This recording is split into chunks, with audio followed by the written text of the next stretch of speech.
ማሬ ምንድነው ይጉተት ደሞ የማን ነው? የማዬ ነው መጣለች። እማዬ ለምን ምን ልሰራ መጣች እንዴ? ልጠይቀን ነው። ምግብ እየሰራችልን ነው። ኩሽና ናት። ምን ምግብ የሚያሰራ ነገር ተገኘ? ገንዘብ መቀለጫ ነው። ከዛፍ ላይ ነው እንደሚሸምጠው። እሺ ቀስ ብለሽ አውሪ እንዳትሰማሽ። ተስማ ሲጀመር ለምን እንደመጣች አውቃለሁ። ገንዘብ ፈልጋ ነው። 5 ሳንቲም ከኛ እንደማታገኝ ንገራ። ስሚ እሷ ምንም አይነት ገንዘብ አትፈልግም። ስለናፈቅናት ልታይ ነው የመጣች። እሺ አየች አይደል? አሁን መሄድ ትችላለች። ጥራትና ሂጂ በላት። ያምሻል።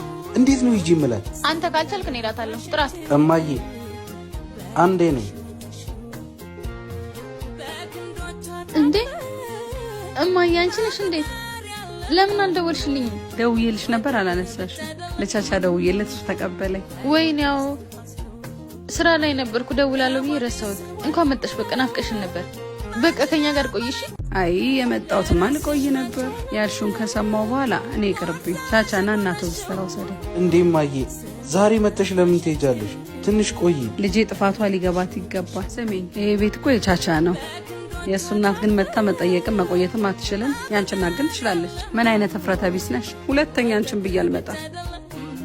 ና ቻቻ ውሰደኝ።